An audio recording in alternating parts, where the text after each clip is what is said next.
If your business is growing but somehow feels heavier, the problem may not be growth. The problem may be that too much of the business is still returning to you. And this is one of those things that can be hard to name because on paper, everything can look like progress. More clients, more inquiries, more team, more visibility, more revenue, more proof that the business is working. And yet inside your body, it does not feel like freedom. It feels like pressure. It feels like more things to think about, more people to respond to, more decisions to make, more context to hold, more quality to protect, more responsibility sitting somewhere between your chest, your stomach, and your jaw. And if you are like many founders, you may start judging yourself for that. You may think, why can't I just enjoy this? Why does growth feel so heavy?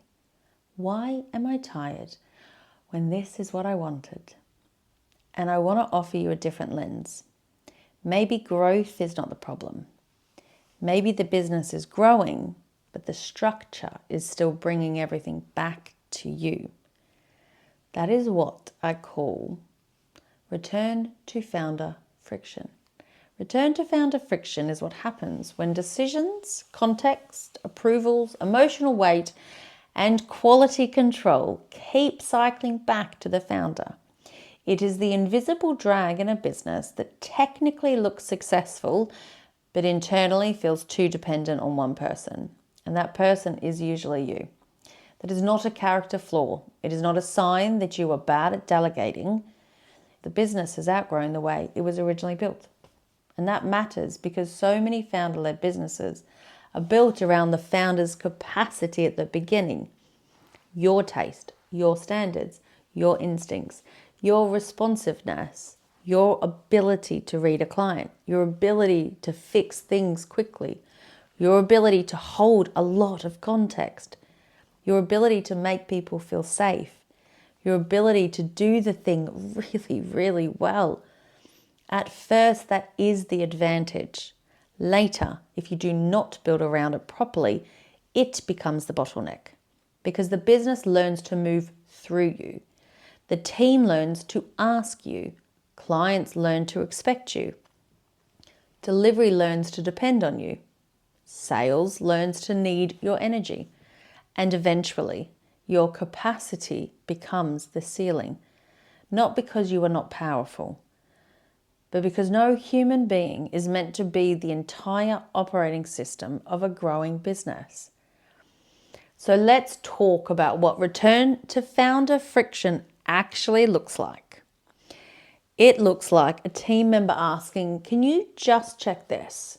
It looks like a client issue escalating to you before anyone else has really actually ever held it. It looks like a decision waiting in your inbox because no one feels authorized to make the call. It looks like you reviewing things you technically hired someone else to own. It looks like every project needing a little bit of your energy before it can move. It looks like the business moving but not moving away from you. That is the part. The business is active. Things are happening. People are working. Clients are being served. Money may even be increasing. But the center of gravity is still you. And that creates a very specific kind of exhaustion. Not the exhaustion of doing one big thing, the exhaustion of being touched by everything. And I want to say that again. Sometimes you are not tired because of the amount of work. You are tired because everything touches you. Every decision, every client, every team member, every delivery issue, every financial question, every small uncertainty, every emotional ripple, everything brushes past your nervous system on the way through the business. And after a while, it does not matter how capable you are. That becomes too much. That is why founders can be making more money and still feel less spacious. It is why growth can feel confusing, because we imagine growth will create freedom. But if the business has no way to absorb complexity without returning it to the founder, growth just creates more contact points, more places where you are needed, more places where your attention is required. Becomes part of the process. And then the business starts to feel heavier every time it expands. That is usually not a sign to burn it all down, even though you might really want to. It is a sign to redesign the flow. Now, there are 3 core bottlenecks I see most often.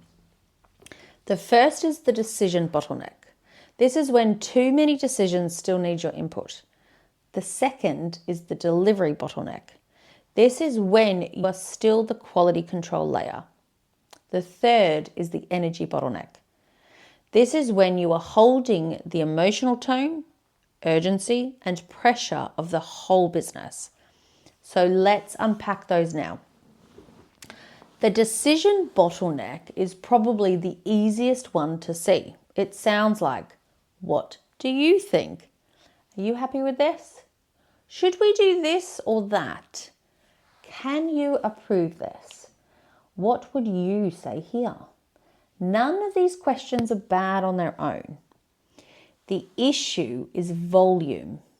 You might spend the whole day answering questions, big and small, and still feel like you did not move the business forward. That is because you were not leading. You were being used as the decision filter for the whole business. And there is a difference. Leadership requires direction. Decision filtering requires constant availability. The second bottleneck is delivery. This is often deeper because it touches identity. So if your work has always been known for quality, it can feel vulnerable to let other people deliver, communicate, create, or manage on behalf of the brand. You might tell yourself, it is just easier if I check it. And sometimes in the short term it is. And in the long term, if everything needs your eyes to be good enough, the business cannot scale beyond your attention. This is where standards matter. The answer is not to lower the standard. The answer is to operationalize it. What does client ready look like? What does Caitlin level look like if Caitlin is not personally reviewing every single piece? That is the work. Because your standard should not disappear. It should become transferable. Now, the third bottleneck is energy. This is the one people do not talk about enough. A founder can be the bottleneck energetically, even when the tasks are technically delegated. If the team looks to you for emotional regulation, if clients look to you for reassurance, if the business only feels steady when you are steady, if every wobble in the system pulls you in emotionally, then your energy is still carrying the business. And that is where the nervous system piece matters. Because if you are the emotional regulator of the whole business, you will never fully rest. Even when you are not working, part of you is listening, part of you is tracking, part of you is scanning for what might come back. That is not laziness, that is not lack of gratitude. That is your body saying, there is too much returning to me. Where a lot of founders feel conflicted because being needed.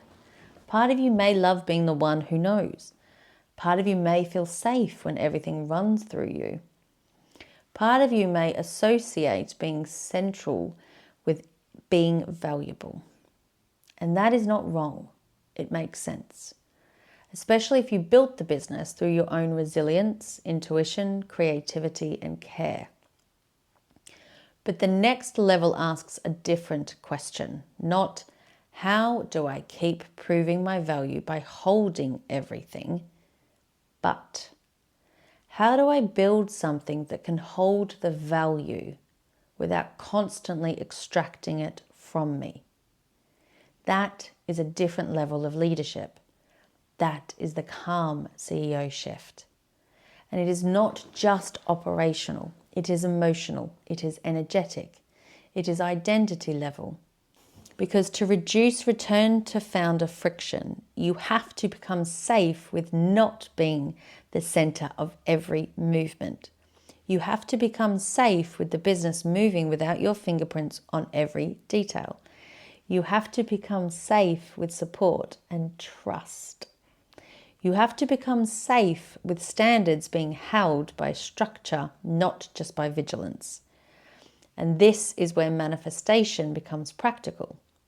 Because when you say you want more money, more clients, more ease, more freedom, more spaciousness, more support, the question is, can your current business structure hold more without making you feel less safe? Can your nervous system receive more without needing to control more? Can your identity expand from the one who holds it all to the one who leads the system?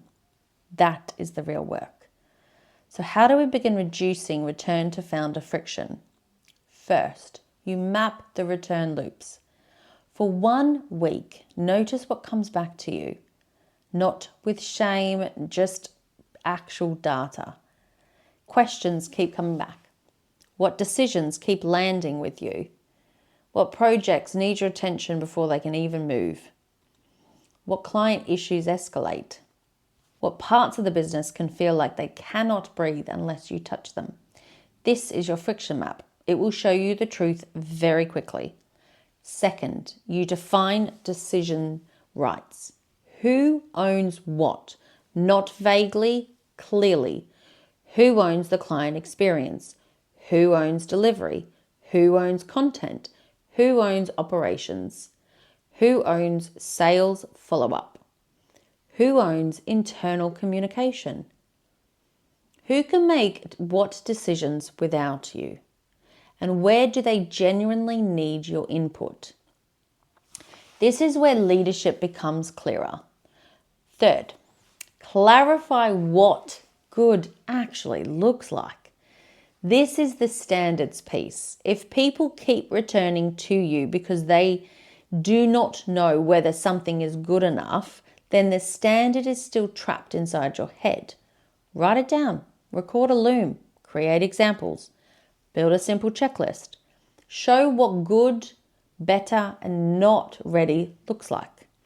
This does not have to be complex, it just has to be visible. Fourth, shift ownership, not just tasks. This is the difference between delegation and actual scaling. Delegating a task says, please do this. Shifting ownership says, this outcome belongs to you, and here is the standard, the decision authority, and the rhythm for reviewing it. That is where that gets capacity back. Not because they disappeared, but because they stopped being the only place the business can think. Fifth, protect founder energy like a strategic asset. Your energy is not random. It is not just personal.